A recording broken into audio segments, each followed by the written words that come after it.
Okay, so this is a hollow tree stump from a maple tree. It's already been run through the planer and cleaned up a bit. And this is just some regular old silicone that I'm using.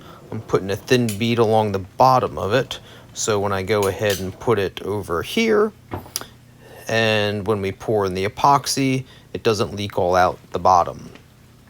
All that stuff going on to the left of this, that is a different project I'm working on, so keep an eye out for that video.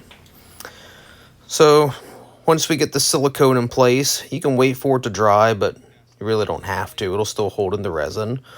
Putting a little bit of a tabletop resin in just for the bottom base color. I am mixing up some bonsai green, some Okinawa green, and some ninja black, all from Eye Candy Pigments.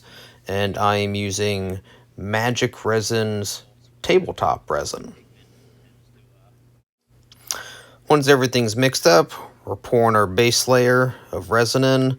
There's really no secret way to do this. You can kind of dump it in, mix it up any way you like.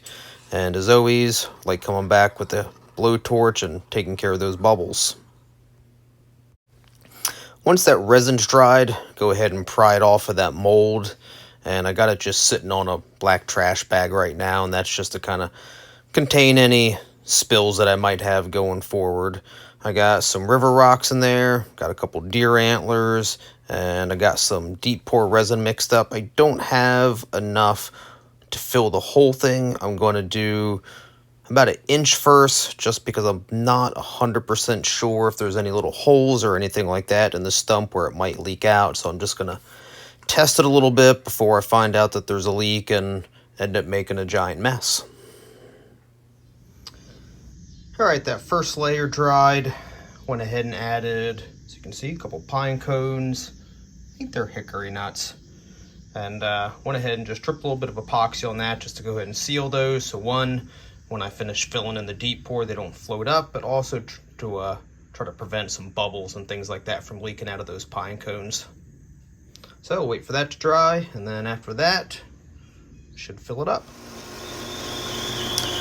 Okay, so I forgot to record me filling in the rest of the resin, but as you can see, that has been done.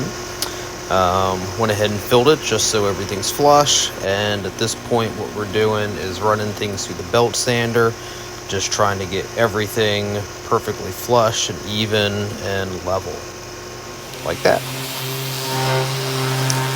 After the belt sander, we're going to go ahead and move over to the palm sander, get rid of some of those sanding lines that are often a problem with the belt sander.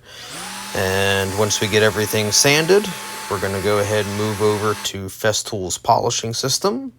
And once everything's polished, I'm going to go ahead and put a little bit of mineral oil on it, put a couple rubber feet on the back, and buff in some Odie's oil, and we're all done.